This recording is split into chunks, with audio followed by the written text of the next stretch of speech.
y vamos a transmitir un fragmento de la conversación que de hecho existe entre el psicoanálisis y la civilización desde el inicio, la aparición, digamos, la inserción del pensamiento freudiano, de la obra freudiana y sobre todo de su práctica, lo que conocemos hoy como el psicoanálisis.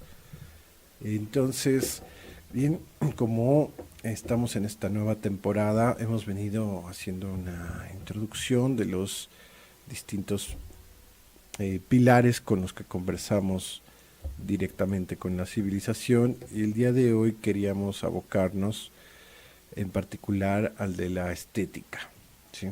Hemos hablado un poco generalmente, cada uno de estos puntos nos llevan en conexión con los demás, pero son la biología, la ética, la estética, ¿sí?, la política, y hoy nos toca el de la estética, ¿sí? Así es. Probablemente tengamos una conexión en un momento más con un artista, pero hay que decir de ya, tenemos construcciones, trabajos de psicoanalistas alrededor de lo que hace Lacan en relación a la estética. ¿Cómo sería, digamos, esa subversión de la estética en el campo psicoanalítico? Y la respuesta es contundente, y tenemos varios trabajos, pero en particular un texto de Massimo Recalcati, donde nos proponen tres estéticas de Lacan. O sea, una estética en relación al vacío, una estética en relación a la anamórfico, y otra estética en relación a la letra. Pero todas ellas finalmente bordean lo que sería en lo propiamente psicoanalítico una estética de lo real. Y tenemos ya el enlace con nuestro invitado también, que él es el maestro Luis Alberto Álvarez. Él es un artista mexicano que ha residido en Roma durante los últimos 20 años y que hoy está aquí en Zacatecas impartiendo una serie de talleres en el Instituto Zacatecano de Cultura y en la Casa de Cultura. Bienvenido, Luis Alberto Álvarez. Muchísimas gracias a ti y a todo tu auditorio por tu invitación. Es un placer y un honor, como siempre, estar aquí con tu programa. Bien, sabemos que estás ya tal cual conviviendo con Zacatecas, y no puede ser, digamos, sin estar ejerciendo una transmisión, ¿no? También tendríamos que hablar un poco de la estética de la transmisión. Pero de ya, Luis Alberto, hay una coincidencia en ese sentido entre el arte, la estética y el psicoanálisis, porque ambas experiencias bordean lo que se conoce como la pulsión, la pulsión, la construcción freudiana, la pulsión, que es esta satisfacción propia del ser humano que tiene esa ambivalencia de, por un lado, apuntar al eros, a la vida, pero al mismo tiempo apuntar a la destrucción. Y como decíamos al inicio, se puede empezar a hablar de la estética de lo real en esa línea. ¿Qué es eso que bordea el arte, la estética, que hace que la cosa misma se convierta en una obra de arte, efectivamente, a través de la creación del artista? Pero, ¿qué cosa es? Porque ya el mismo Freud nos dice que, para empezar, no todo mundo puede hacer arte, y todo lo que eso tiene que ver con el famoso tema de la sublimación. Pero por el otro lado, no todo mundo puede gozar del arte. Esa topología, digamos, ya nos pone en una configuración subjetiva específica. ¿Qué nos puedes tú decir al respecto? O se empieza a gozar en su elemento principal, digamos, que es eso es en ir al vacío. Es decir, hoy el arte de hoy es muy superficial y todos gozan. Parecería que fuera todo muy bonito en el arte. Y negando, no queriendo ver de dónde se está nutriendo verdaderamente ese arte. Hoy ahorita estoy hasta con mis alumnos entablando este tema de Fayún, que verdaderamente toca exactamente este punto, porque son retratos encontrados en las catacumbas, es decir, está la muerte en esos retratos, está esa concepción de satisfacción de ver lo invisible en la materia. Y eso es lo que también nosotros padecemos todos los días, ¿no? Somos seres vivos, pero sabemos que vamos a morir. Llevamos ese disfraz de la muerte, ¿no? Como podría decir Posada. Tenemos ese disfraz que solo algunos pueden ver e inclusive ahí gozar, ¿eh? Pero yo creo que es un acto de heroico también enfrentar ese no sentido o esa oscuridad, ese no color en el arte, porque es de ahí donde se está nutriendo, es ahí donde se está nutriendo la luz de esa oscuridad. Más oscuro es un cuarto, la mínima cantidad de luz brillará y se verá mucho más fuerte. Entonces creo que hay una relación intrínseca en lo estético, sí, como algo que sublima el espíritu, pero lo está sublimando porque hay un vacío al cual intentamos llenar con esa respuesta de la estética, ¿no? Pero creo que el arte es infinita por ese mismo motivo, porque el vacío es infinito. Uh-huh. Bien, se me ocurre, para ir pasando muy rápidamente a otra perspectiva, a veces se relaciona la estética específicamente con la cuestión de la simetría. Y ahora que hablas de que parte de tu taller trabaja los retratos egipcios llamados Fayún, ¿cómo podemos pensar esta cuestión figurativa del retrato, de la simetría, supongo, inevitable en el trabajo de un retrato, de un paisaje realista, con lo que el acento que va a poner Lacan en lo anamórfico, ¿sí? Que probablemente se sale de la cuestión de la simetría, pero que no por eso se sale de la cuestión de lo pulsional y de lo propiamente humano. Sí, yo creo que el concepto de simetría ya así que como lo tenemos hoy fue estructurado muy bien en el Renacimiento, porque también es parte de la arquitectura y de leyes de la física. Es decir, si no hay una cierta simetría entre las fuerzas o un equilibrio, pues prácticamente se caerían, ¿no?, las catedrales o los templos. Entonces la simetría está también para sostener unas leyes matemáticas.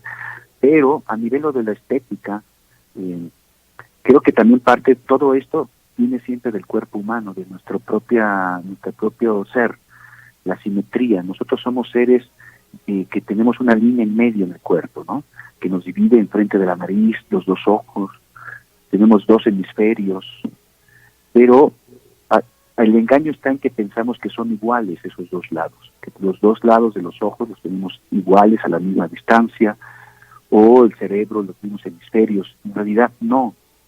Hay la simetría contiene en sí misma también una asimetría, una forma serpentina de la imagen.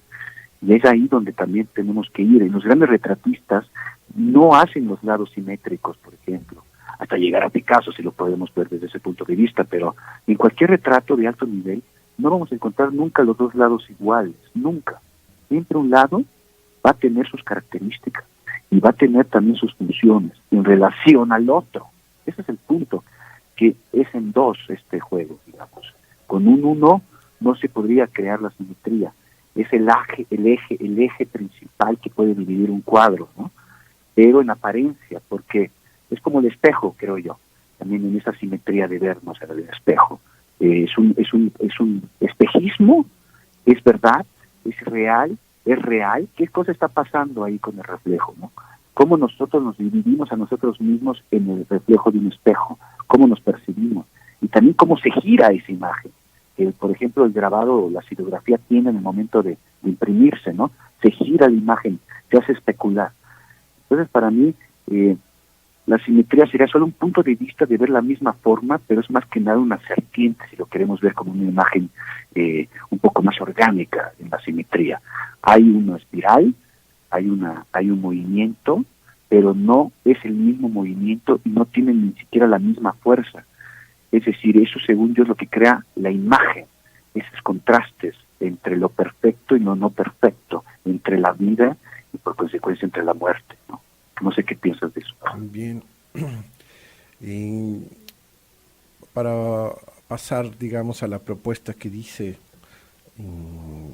Massimo Recalcati, psicoanalista italiano, por cierto, que sería esta tercera estética de Lacan, que habla de la letra, de la estética de la letra. La letra es algo muy importante en el psicoanálisis porque prácticamente es la unidad del materialismo humano, del materialismo que sería realmente la esencia de lo humano. Lo llevaríamos a la letra, y de ahí también una construcción que él hace al respecto, que es el parletre o el parlaletras, ¿no? Es casi el sonido, ¿no? ¿Cómo decirlo, no? Su forma más... Sí, pero a nivel de la letra, o sea que no necesariamente tiene un significado, no necesariamente es un sonido estructurado como una palabra, como un significante que remita a una cierta significación, sino el A, la D, ¿sí? la Z, ¿no? O la L, pero vamos para llevarlo al terreno directamente del arte. ¿Cómo trabajas tú? ¿Qué tan consciente es esto en tus talleres, en tus cursos, de cómo se juega la letra ya en la obra de arte? Hemos visto tus pinturas y tú eres capaz de llevar en ciertos cuadros más abstractos, poner también algunas frases sueltas, alguna frase de algún poema, de alguna canción. O tenemos el caso de Magritte, en donde literalmente el poner ciertas letras en un cuadro, como puede ser la famosa frase de "esto no es una pipa", forma ya un cálculo ahí del artista, forma ya un efecto artístico y un efecto de significación ahí, que provoca y puede incluso perturbar al espectador, ¿no? Esto no es una pipa. Sí, yo creo que cuando digo esta frase a mis alumnos, pues a veces se sorprenden cuando digo, es la imagen es el sonido que construye la imagen. También como que se quedan, ¿cómo si yo quería pintar, ¿no? Pero en realidad para mí siempre ha sido, por ejemplo, una guía, una maestra la música para mis cuadros. Eso me ha permitido siempre ir más allá de la misma imagen, poderme liberar también de eso que puede ser el significado de algo, ¿no? Porque creo que la mente a veces manipula mucho nuestra percepción o completamente la filtra, ¿no? Y puede como que silenciar otras inteligencias.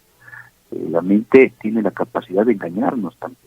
Entonces, el hecho de decir que eso es una pipa y que la gente crea que eso es una pipa, cuando en realidad no lo es, o sea, que es lo que está diciendo Madrid, que hay otra cosa ahí, en eso que representa esa pipa, y uno puede pensar que eso es la pipa, cuando en realidad eso no puedes fumar nada ahí, no puedes meter tabaco, no puedes fumar, digamos, no tiene su funcionalidad de pipa ese cuadro, pero sí está tratando de decirnos que hay algo más allá de aquello que pensamos que es el objeto, ¿no? Y yo creo que es ahí donde hay que ir, en esa esencialidad geométrica o atómica, por decirlo así, donde el objeto se puede descomponer. Ese es el cubismo verdaderamente para mí, cuando el objeto se descompone para podernos permitir otras interpretaciones de eso mismo y por lo tanto, por consecuencia, poder construir una nueva realidad, una nueva estética, por ejemplo, ¿no? O un nuevo sonido. Eso es lo que permite una renovación. Luis Alberto, nos piden un corte, ¿nos esperas? Sí, por supuesto. un corte muy breve y volvemos para extendernos en este punto. Hoy estamos hablando con el artista Luis, el maestro Luis Alberto Álvarez. ¿Estás ahí? Sí, por supuesto, aquí seguimos. Entonces, esta obra de arte, ¿qué pasa ahí? Vamos, aprovechando ese ejemplo, o ese Magritte, el deseo del artista, ¿sí? Y que finalmente es el que inscribe, ahora sí, en la pintura, en esa obra en particular, la imagen de una pipa, pero simultáneamente el letrero diciendo esto no es una pipa, y finalmente como tú explicabas, ¿no? No es, evidentemente no es una pipa porque no se puede fumar, pero es eh, este efecto de anudamiento y desanudamiento entre lo simbólico y lo imaginario, porque la imagen me remite a la pipa, pero el texto, lo simbólico, me dice que no es, que justo eso que yo creo que es, eso no es. Pues sí, aquí hablamos de las cosas, pues, creo que más misteriosas también de la creación. O sea, el deseo ya anticipa todo, según yo. O sea, por eso para mí el deseo es el pasado, en tanto que es lo primero que se creó. Y hacerse responsable de eso que se creó antes y vérselas con lo que está pasando en ese momento, que es completamente a veces diferente de lo que uno deseaba, hacer ese puente, esa congruencia, para mí ahí es donde está el arte. Cuando logras un cuadro que puede meter en relación dos contrarios, así como hizo Magritte, ¿no? Pudo poner en una simultaneidad espacial tanto la pipa como la no pipa. La puso ahí en simultáneo. Es como como decíamos también el otro día, la banda de Moebius, que te permite de ver otras dimensiones, una multiplicidad dimensional. Y eso, el mundo simbólico se ve sacrificado exactamente por ese deseo, porque cambia completamente el símbolo y cambia su estructura inclusive a veces. Es un símbolo, no tendrá nunca un significado preciso, cerrado. Siempre se está renovando, evolucionando, cambiando. Entonces, en ese sentido también veo que la pipa de Magritte permitió que surgiera todo el arte surrealista, toda la abstracción también de otros géneros, gracias a esa ruptura que pudo sacar y liberar la palabra del objeto y darle otra significación completamente diferente a lo que uno podría haber pensado. Entonces, para mí, por eso es un gran innovador, un gran vanguardista, porque restablece ahí una nueva estética de pensamiento, porque está poniendo que eso que uno ve, que uno piensa que es, en realidad no es. Y eso es una grande verdad que podemos ver desde la mitología, cómo se puede interpretar con la geometría, en donde el discurso puede alejarse de su significado inicial, pero según yo recupera su origen, su originalidad, y es donde todos nacemos, que es esa nada, es ese punto oscuro, esa muerte, donde ahí, como dicen los mayas, puede nacer un grande árbol, ¿no? Entonces es ahí donde podemos ver que la estética reconoce el valor de la recuperación en la muerte de la vida, ¿no? Muy bien. Entonces eso no tiene un significado preciso y nunca lo va a tener, según yo. Luis Alberto, ¿dónde te pueden localizar?